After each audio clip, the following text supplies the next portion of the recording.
Hello friends.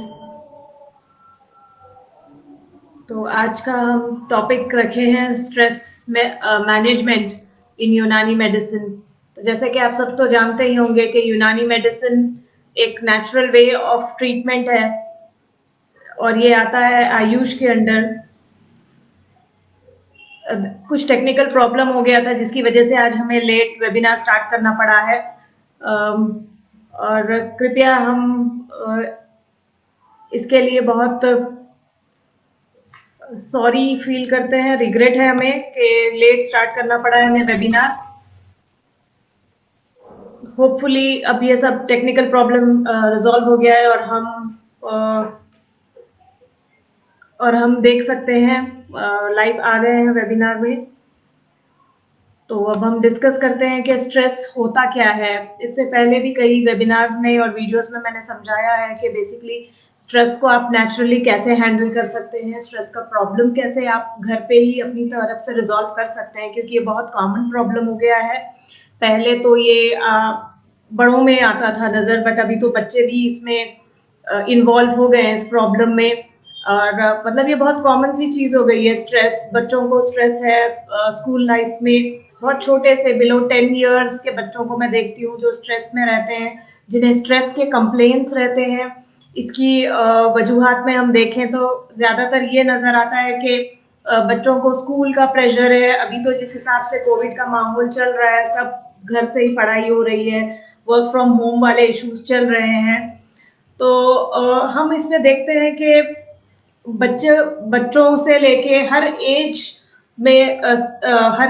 में ये problem नजर आ रही है। तो ये बहुत कॉमन प्रॉब्लम हो गई है, जिसकी वजह से इसके काफी सिम्टम्स नजर आते हैं, जिन सिम्टम्स को हमें समझना चाहिए। कई बार तो ऐसा होता है कि स्ट्रेस है पर हमें खुद समझ में नहीं आता है कि हम उस स्ट्रेस से डील कर रहे हैं। हमें लगता है कोई और फिजिकल प्रॉब्लम है, जैसे कि बहुत छोटी सी प्रॉब्लम, जैसे कि साइट में दिखाई देने में प्रॉब्लम होती है, सर में दर्द होता है, कई बार भूख बंद हो जाती है बच्चों की, कुछ सही से खा पी नहीं सकते हैं। तो उनमें ऐसा लगता है कि कोई फिजिकल प्रॉब्लम है। तो हम उसका कंसल्टेशन करवाने जाते हैं, दवाइयाँ लेते हैं, फिर भी प्रॉब्लम ठीक नहीं होता है, लंबा बढ़ते जाता है। उसके टेस्ट करवाते हैं, कुछ रिजल्ट सही से नहीं आता है, रिजल्ट्स में सब नॉर्मल आता है और फिर हमें समझ में नहीं आता है कि ये प्रॉब्लम क्या है। पर जितना इसके बारे में हम समझते हैं, बहुत बेसिक चीजें हैं जो मैं आज आपको बताऊंगी कि आपको कैसे समझना है कि स्ट्रेस कैसे होता है। फिर मैं आपको ये भी समझाऊंगी आज के वेबिनार में कि हम स्ट्रेस के लिए यूनानी ट्रीटमेंट से कैसे करते हैं हैंडल उसको। तो हम बेसिकली समझते हैं कि स्ट्रेस कैसे होता है और उसको कैसे समझा जाए कि कहाँ कहाँ क्या कंडीशंस स्ट्रेस के लिए होती हैं और क्या कंडीशंस में हमें ट्रीटमेंट लेना चाहिए स्ट्रेस का। तो अभी स्ट्रेस होता क्या है, बेसिकली हम ये समझते हैं। स्ट्रेस में क्या होता है ना कि जो डिमांड होता है बॉडी का, फिजिकल हो या मेंटल डिमांड हो या सोलफुल डिमांड हो, वो डिमांड में और जो रिसोर्सेस होते हैं हमारे एनवायरनमेंट में आसपास में, उनमें डिफरेंस होने लगता है। तो अब इंसान की बॉडी में तो इस तरह से ये बना हुआ है सिस्टम के, आपको अगर कोई चीज के डिमांड है, आपके पास रिसोर्सेस कुछ नहीं है, तो आपको कैसे रिएक्ट करना है। बॉडी अपने आप से इन्वॉलेंट्री रिएक्शन रहता है बॉडी का। ये रहता है जिसको हम कहते हैं फाइट एंड फ्लाइट। तो अब जैसे बच्चा हुआ, छोटा सा बच्चा होगा जिसको आप देखेंगे कि बच्चे जो दूध मांगते हैं जब भूख लगती है, पैदा होते हैं, कुछ महीने के होते हैं, तो वो इनबिल्ट मैकेनिज्म होता है हमारी बॉडी का, जिसमें कि बच्चे को भूख लगी है, उसे पता है उसे रोना है, वो मांग सकता है। वो उसको अभी बात करने की सलाहियत नहीं है, लेकिन उसको ये समझ में आता है कि वो रो के अपनी मांग पूरी करवा सकता है। तो ये जो मैकेनिज्म हमारी बॉडी में रहता है कि जहाँ पे हमें डिसीजन लेना है, जो हमारा ब्रेन का सिस्टम है, जहाँ हमें डिसीजन लेना पड़ता है कि यहाँ पे कैसे रिएक्ट करना है। हमारी एक डिमांड है, उसके लिए हमें रिसोर्सेस चाहिए हमारी एनवायरनमेंट से, आसपास से, माहौल से। माहौल में सब कुछ शामिल हो जाता है। यहाँ पे जब मैं माहौल की बात कर रही हूँ तो माहौल में आ जाते हैं आपके आसपास के लोग। रिसोर्सेस में जो हम बात कर रहे हैं, आपके आसपास के लोग, आपका आसपास का माहौल, आपका प्रोफेशनल लाइफ हो वो या पर्सनल लाइफ हो, ये सब आपके माहौल में या रिसोर्सेज में आ जाते हैं। तो अभी जिस हिसाब से माहौल हो गया है कोविड-19 में कि वर्क फ्रॉम होम रहता है और सब बच्चे भी घर पे ही है, सारी फैमिली घर पे ही है, जो पहले माहौल नहीं हो सकता था, नहीं होता था। अभी जो बाहर जा पाते थे वो लोग भी नहीं जा पा रहे हैं। तो ये डील कर पाना मुश्किल हो जाता है। बच्चों का भी घर से ही पढ़ाई चल रही है ऑनलाइन।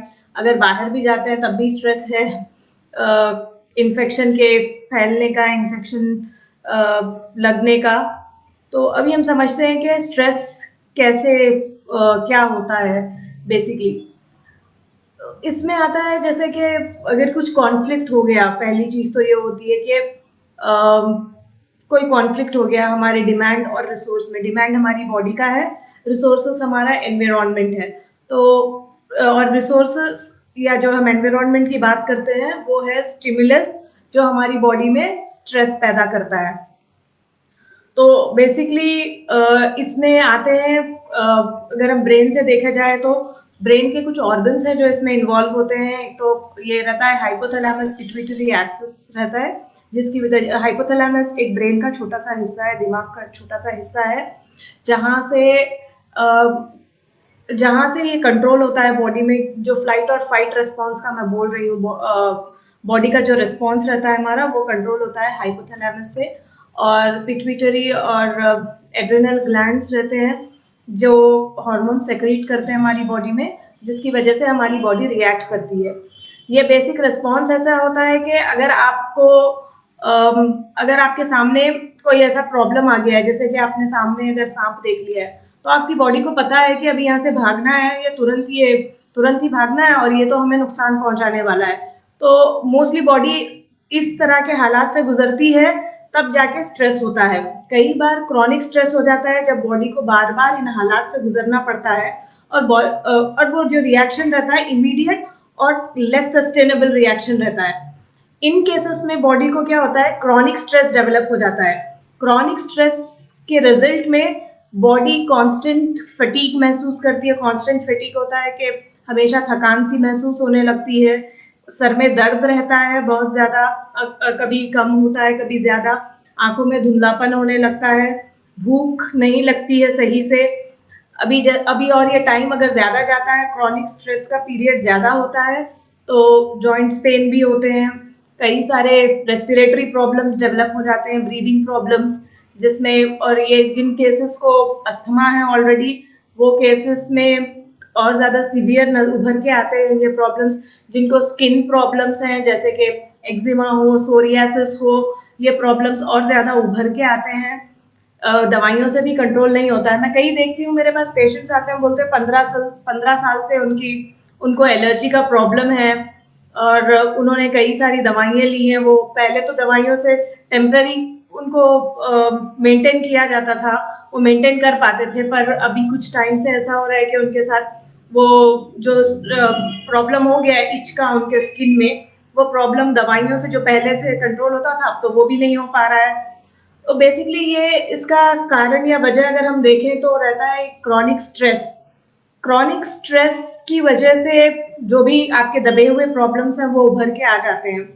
बच्चों में अक्सर देखा जाता है कि भूख कम लगती है, बच्चा सुस्त हो जाता है जल्दी से, उसमें पहले बहुत तेजी से करता था, पढ़ाई में इंटरेस्ट नहीं लेता है, बच्चा इरिटेबल हो जाता है, चिड़चिड़ापन रहता है। कई माएँ आके कंप्लेन करती हैं कि पहले तो बच्चा अच्छा पढ़ता था मेरा, अब पढ़ाई नहीं कर पा रहा है सही से, पहले बैठता था 2 घंटे पढ़ने के लिए, अब तो 20 मिनट भी नहीं बैठता है और बहुत चिड़चिड़ापन कर रहा है, अपने छोटे भाई बहन को मार रहा है, बहुत जिद कर रहा है, कुछ खाता नहीं है, खाने के लिए जिद करता है, मना करता है खाने के लिए, और सही से सोता नहीं है, रात में उठता है, नींद सही से नहीं होती है। ये सब आता है क्रॉनिक स्ट्रेस में। क्रॉनिक स्ट्रेस में एकदम एक्सप्लिसिट सिम्टम्स नहीं रहते हैं, बट ये फिजिकल सिम्टम्स जो दिखते हैं वो काफी ड्यूरेशन तक रहने के बाद हमें थोड़ा बहुत एक्सप्लिसिटली फिजिकल सिम्टम्स नजर आते हैं।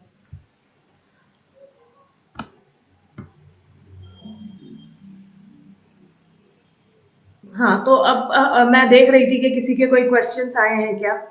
तो अभी मैं ये बता रही थी कि कैसे कैसे जाहिर होता है क्रॉनिक स्ट्रेस। अभी हम इसको अगर डील करना है, पहली चीज तो ये है कि अगर अब कैसे पता चलेगा कि क्रॉनिक स्ट्रेस है या वाकई में सर में दर्द है, फिजिकल कोई फिजिकल प्रॉब्लम है या it's just a mental issue of stress. तो ये पता करना है तो एक तो पहली चीज ये है कि हमें ये समझना है कि कितने पीरियड से है, क्या ड्यूरेशन है इन सिम्टम्स का। दूसरी चीज ये होती है कि कुछ बेसिक इन्वेस्टिगेशंस करवाते हैं, अगर आप अपने फिजिशियन को अप्रोच करते हैं तो वो बेसिक इन्वेस्टिगेशंस करवाते हैं। इन्वेस्टिगेशंस ऑलमोस्ट नॉर्मल आते हैं। किसी चीज की कोई डेफिशिएंसी नहीं रहती है, बच्चों में हो या बड़ों में अक्सर डेफिशिएंसी से भी काफी फिजिकल सिम्टम्स नजर आते हैं। और स्ट्रेस का भी एक कारण रहता है डेफिशिएंसीज, तो न्यूट्रिशनल डेफिशिएंसीज रहते हैं जिसके बारे में हम आगे जिक्र करेंगे। अभी तो हम जो समझ रहे हैं वो बेसिक अंडरस्टैंडिंग है कि हम स्ट्रेस को कैसे इवेलुएट करें, कैसे हम डायग्नोज करें कि it is a condition of chronic stress. तो पहली चीज तो ये है, हम जो समझ रहे हैं कि क्रॉनिक स्ट्रेस में ये होता है कि जो सिम्टम्स हैं वो काफी पीरियड तक रहते हैं और हम कई सारे इवैल्यूएशंस करवा चुके होते हैं, टेस्ट इन्वेस्टिगेशंस, उसके बाद भी कंडीशन में कोई, उसके बाद वो रिजल्ट्स ऑलमोस्ट बेटर आते हैं, नॉर्मल आते हैं। और ट्रीटमेंट जो पहले से चलता होता है उसके बावजूद भी कोई इम्प्रूवमेंट नहीं रहता है। और दूसरी चीज ये होती है कि जो अंडरलाइंग कंडीशंस होते हैं, जो पहले वाले जैसे कि स्किन इच है या अस्थमा है, जो बहुत पुराने क्रॉनिक कंडीशंस, फिजिकल कंडीशंस रहते हैं, उनका ट्रीटमेंट जो पहले से चलता होता है वो ट्रीटमेंट काम नहीं करता होता है अभी। और कंडीशन जो हमारा पहले से दबा हुआ था वो उभर के आने लगता है। तो ये तो हो गया क्रॉनिक स्ट्रेस के लिए। अब हम इसको कैसे मैनेज करते हैं ये समझते हैं। तो पहली चीज, अगर आप घर पे अगर अपना माहौल समझ सकते हैं और आप ये समझ चुके हैं कि ये इसका कारण क्रॉनिक स्ट्रेस है, तो आपको ये करना चाहिए कि आपको वो जो स्टिमुलस हो रहा है उससे दूर रहना चाहिए। इसके लिए अभी तो हम क्या कर सकते हैं घर पे कि मेडिटेशन प्रैक्टिस कर सकते हैं। Mindful meditation really helps, it goes a long way. इस पे मैं कभी फिर वेबिनार या वीडियो बना के बताऊंगी आप लोगों को कि इसका एक्शन कैसे होता है माइंड पे और बॉडी पे।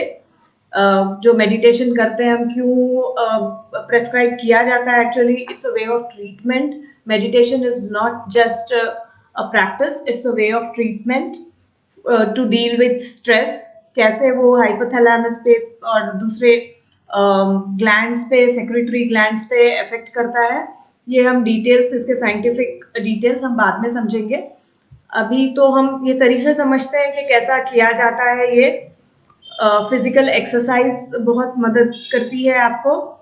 और आप लोग क्या कर सकते हैं मेडिटेशन में, बेसिकली क्या करना होता है कि एक तो आप शांत जगह पे बैठ जाइए जहां पे आप को बहुत शांति है, और जिस समय में आपको शांति महसूस होती है आप उस समय में आप मेडिटेट करें। और मेडिटेशन का टाइम अपने हिसाब से आप फिक्स कर सकते हैं। ऐसा कुछ नहीं है कि आपको सुबह ही उठ के करना है। कई लोग होते हैं जो सुबह उठ ही नहीं पाते हैं, उनका सर्केडियन रिदम ही ऐसा है, उनको वही बनता है, रात का जागना ही बनता है और दिन का सोना बनता है। तो मेरा ऐसा कुछ फोर्स नहीं है कि सुबह ही उठ के आप सुबह ही करें। जिस टाइम पे भी आप उठते हो, जैसा आपका सर्केडियन रिदम काम करता है, आप उस टाइम से उठें और अपनी एक शांत जगह बनाएं। जगह आपको जहां शांति मिलती हो घर में, जहां आपको लगता है शांत है, आप घर वाले डिस्टर्ब नहीं करते हो, एक 30 मिनट्स का टाइम आप अपने लिए निकालें। और कम से कम 7 डेज, एक हफ्ता या वीक में 7 डेज में से अगर आप 3 दिन भी करते हैं तो इनिशियली तो आपको कुछ दिनों तक आपको कुछ फर्क महसूस नहीं होगा। और ये कितने दिन तक जाएगा, ये लगता है आपके माइंड को ट्रेन होने के लिए ऑलमोस्ट 1 वीक लगता है। तो फर्स्ट वीक तो आपको रेगुलरली डेली करना है। उसके बाद आप सेकेंड वीक से आप 3 डेज भी कर सकते हैं वीक में, एवरी ऑल्टरनेट डे। अगर आपके पास इतना समय नहीं है कि आप रोज अपने लिए 30 मिनट्स निकाल पाए मेडिटेशन के लिए, तो कम से कम आप 3 दिन तो उसके बाद से आप मामूल बना लें करने का। इसके लिए आप शांत जगह पे बैठ जाएं, अपनी आंखें बंद करें। और शुरू तो 3 दिन तो आपको लगेंगे, आपको अपना माइंड कंट्रोल करने में। इनिशियली आपको सारे थॉट्स फ्लो इन होंगे माइंड में। जैसे शांत बैठता है इंसान तो सब कुछ, सारी बातें दिमाग रोल अप करता है।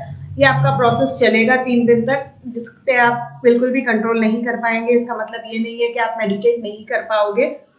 4th डे से आप थोड़ा अपना माइंड कंट्रोल कर पाओगे, तो आपको आपके माइंड को प्रैक्टिस में लाने के लिए 1 वीक लग जाता है, अगर आप सिंसियरली डेडिकेटेडली इस पे टाइम देके कर रहे हो तो। नहीं तो थोड़ा और ज्यादा टाइम लग सकता है आपको मेडिटेशन के फेज में जाने के लिए। दूसरी चीज आप ये करें कि फिजिकल एक्सरसाइज बहुत इंपॉर्टेंट है। फिजिकल एक्सरसाइज में जो आपके हार्मोन सेक्रेट होते हैं बॉडी में, वो हार्मोन्स आपको फाइट और फ्लाइट के स्ट्रेस से बचाते हैं बेसिकली। तो फिजिकल एक्सरसाइज में आप कुछ भी बेसिक एक्सरसाइज कर सकते हैं, और ये आपको इनिशियली, कुछ लोग रहते हैं जिनका स्टैमिना, जिनके काफी सारे हेल्थ कंडीशंस रहते हैं, उनका स्टैमिना ज्यादा बेटर नहीं रहता है जिस वजह से, और काफी सारे लोग मेडिकेशंस पे रहते हैं, जैसे कि बहुत आसान रहता है ये बोल पाना कि बीपी के पेशेंट्स को, ब्लड प्रेशर के, हाई ब्लड प्रेशर के पेशेंट्स को कि वो वॉक पे जाएं, बट इतना आसान नहीं होता है उनके लिए जा पाना। तो इनिशियली मेरा सजेशन किसी के भी लिए ये रहता है कि क्यों ना हो आप 3 मिनट इनिशियली दे पाए। सिर्फ 3 मिनट के लिए आपका स्टैमिना है, आप इनिशिएट करिए, धीरे धीरे आपका स्टैमिना इम्प्रोवाइज होता जाता है। तो ये बोलना बहुत आसान होता है कि आप वॉक पे चले जाइए, आधा घंटा रोज का वॉक करिए, और मतलब जो लोग दवाइयों पे रहते हैं बेसिकली, उनका स्टैमिना इतना नहीं रहता है, क्योंकि काफी सारे हार्मोन्स और काफी सारे चेंजेस होते हैं ब्लड में, जो कि आपको बहुत वीक कर देते हैं। आप फिट एंड फाइन लगते हो, बट आपका स्टैमिना नहीं रहता। तो स्टैमिना बढ़ने भी टाइम लगता है, धीरे धीरे होता है। ऐसा कुछ नहीं है कि आप एकदम से, आप इमीडिएटली आज उठोगे आप तो 30 मिनट्स के लिए वॉक कर पाओगे। आप इनिशियली अगर आप 3 मिनट भी कर पा रहे हैं कोई भी एक्सरसाइज, बेसिक एक्सरसाइज, बहुत इंपॉर्टेंट है वॉक के लिए। तीसरी चीज, एक बहुत इंपॉर्टेंट चीज है जो कहते हैं ब्रीदिंग एक्सरसाइजेस। ब्रीदिंग एक्सरसाइज ये है ना, रिसर्च में भी प्रूव हो चुका है कि कई सारे जो आर्म्ड फोर्सेस रहते हैं, उनको अपने सेल्फ कंट्रोल के लिए ये एक्सरसाइजेस भी सिखाई जाती हैं। अभी आर्म्ड फोर्सेस है, डिफेंस में है कोई, तो उनको तो फिजिकल एक्सरसाइज रहती ही है। फिर उससे हटके क्यों ब्रीदिंग एक्सरसाइजेस सिखाई जाती है? क्योंकि ये माइंड, बॉडी और सोल को कंट्रोल करती है। ये रिसर्च में प्रूव हो गया है। मैं अभी उसके ज्यादा डिटेल्स में नहीं जाऊंगी, बट मैं आपको ये बताती हूँ कि बेसिकली इसमें करना ये रहता है कि जैसे आप मेडिटेट कर रहे हो आंखें बंद करके, मेडिटेशन के साथ आपको अपने इनहेलेशन, जो आप सांस अंदर लेते हो और जो आप सांस छोड़ते हो, उस प्रोसेस को कंट्रोल करना है।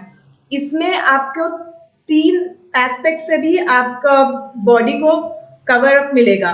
एक तो आपका फिजिकल हुआ, जो कि आपके लंग्स को और सारा जो ब्रीदिंग मसल्स है, आपके एब्डोमेन, आपके चेस्ट मसल्स, और जो भी रेस्पिरेटरी प्रोसेस है आपका, जो सांस लेने का जो निजाम है, वो आपका सही चलता रहेगा।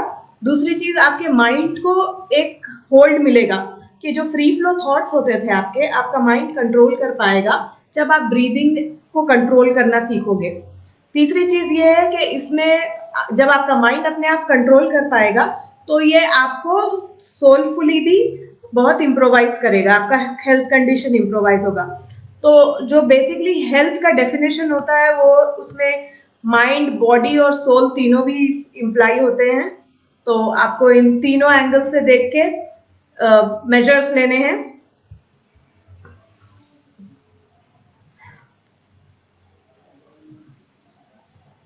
अभी हम बात किए हैं कि ब्रीदिंग एक्सरसाइजेस आपको कैसे करना चाहिए। एक और चीज होती है जो, लेकिन ये आप बच्चों पे नहीं इम्प्लाई कर सकते हैं, जो आप अपनी प्रैक्टिस में ला सकते हैं कि पॉजिटिव लोगों में रहें, पॉजिटिव बुक्स पढ़ें। अभी क्या होता है ना कि ये इंसान का नेचर है, क्या कहते हैं कि एक बार अगर मगर जैसे कि अब 4 लोग साथ में बैठे हैं, तो 4 की तो 4 जबान है, तो वो तो बोलेंगे ही कुछ ना कुछ। तो सबकी बातें सुनो और उस पर रिएक्ट करो, ये नेचर हो जाता है इंसान का। काफी सारी नेगेटिविटी आपके आसपास हो जाती है, जितने लोग ज्यादा रहेंगे उतनी ज्यादा नेगेटिव बातें भी होंगी। तो आपको इनसे दूर रहना है, तो आपको अपने माहौल में पॉजिटिविटी लानी है। अगर आपको ऐसा माहौल नहीं मिल पा रहा है कि आपके आसपास के जो लोग हैं वो आपको पॉजिटिव बातें दे रहे हो या पॉजिटिविटी दे रहे हो, तो आप बुक्स का इस्तेमाल कर सकते हैं, पॉजिटिव बुक्स पढ़ें, और कोई एक हॉबी अपनी अच्छी सी ऐसी सीखें कि आप उसको प्रैक्टिस करते समय आप ऐसा हो आपको कि आप उस हॉबी में खो जाए।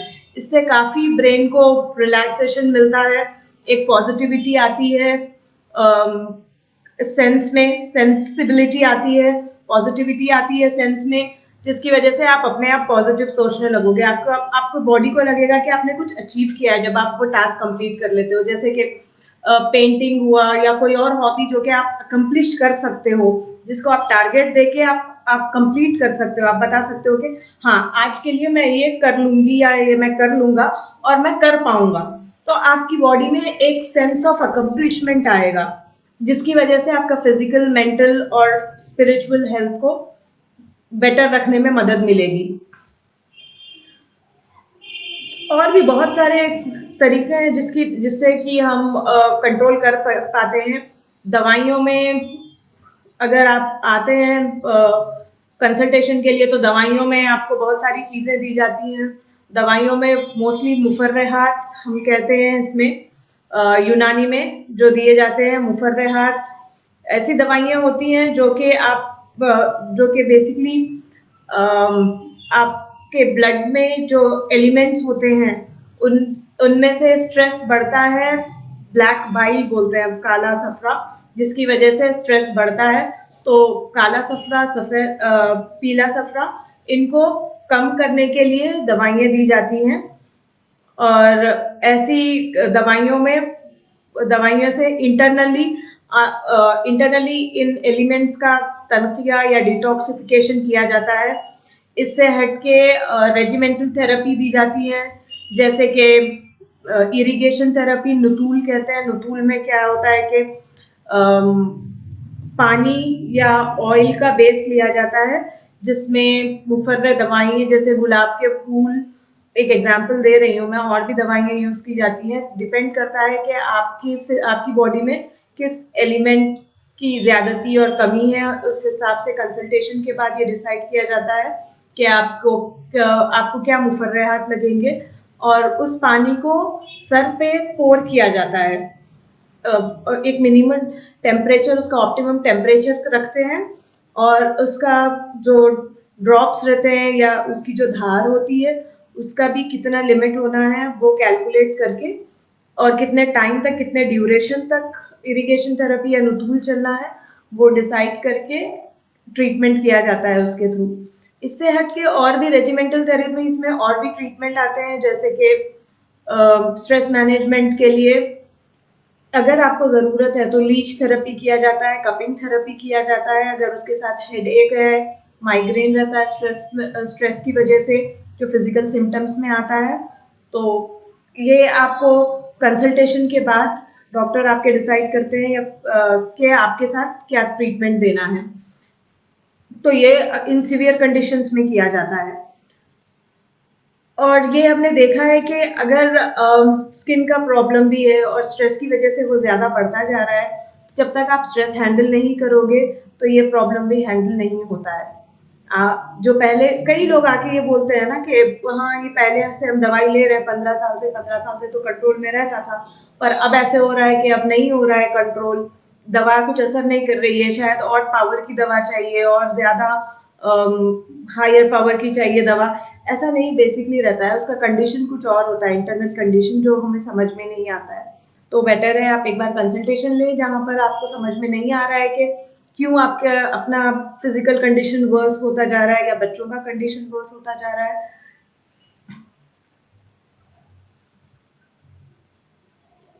और एक बहुत अच्छी चीज होती है जो स्ट्रेस को कंट्रोल करती है, और वो होता है कि आप नेचर के साथ टाइम बिताएं जितना हो सके। छोटी मोटी सी हॉबी जैसे कि गार्डनिंग का भी अगर आप ले लेते हो तो वो आपको बहुत हेल्प करता है, आपको स्ट्रेस से डील करने में, आपको स्ट्रेस से निकलने में। ये मैं वीडियोस पोस्ट करूंगी जिसमें मैं समझाऊंगी कि क्या रिलेशन रहता है, ये बहुत डिटेल में बातें जाती हैं ये, जब हम ये समझते हैं कि एक नेचर के साथ स्पेंड करने से दिमाग कैसे काम करता है, दूसरे सेक्रेटरी ग्लैंड्स कैसे काम करते हैं, कैसे वो फाइट और फ्लाइट रिस्पॉन्स पे इफेक्ट करते हैं, या जो भी हम ये सिंपल टिप्स बता रहे हैं आपको वो आपको कैसे हेल्प करेंगे स्ट्रेस से निकलने के लिए। ये एक बहुत डिटेल में रहते हैं ये बातें, जो मैं अलग वीडियोस में समझाऊंगी।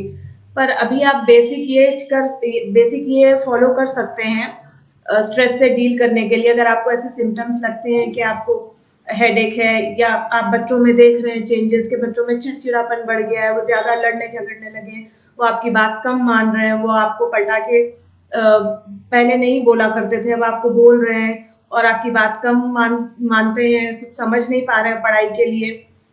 तो ये छोटी छोटी चीजें अगर आप थोड़ा सा इम्प्लाई करके देखेंगे बच्चों को, तो मेडिटेशन करवाना ज्यादा मुश्किल नहीं है। आजकल तो स्कूल्स में भी प्रमोट किया जा रहा है, मेडिटेशन है, योगा है।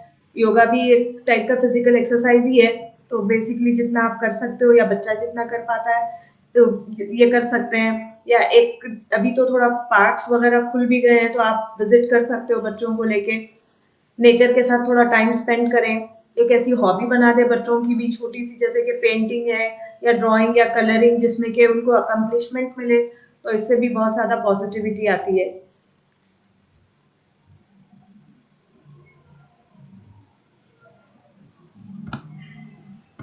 तो मैं देख रही थी कि कुछ और क्वेश्चंस आ रहे हैं क्या। अगर अगर आपको कुछ और पता करना है स्ट्रेस से रिलेटेड, आप कमेंट कर सकते हो, या आप मुझसे पर्सनली कॉल करके बात कर सकते हो हमारे क्लिनिक पे। मैं हूँ डॉक्टर मुजम्मिल फातिमा, और हमारा क्लिनिक है बैंगलोर में, द हेल क्लिनिक।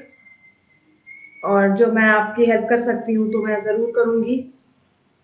आज के लिए इतना ही था इस वेबिनार में डिस्कस करने के लिए, आपको कुछ टिप्स देनी थी, कुछ बताना था स्ट्रेस को डील करने के लिए। तो फिर मिलते हैं नेक्स्ट वेबिनार में। Thank you everyone.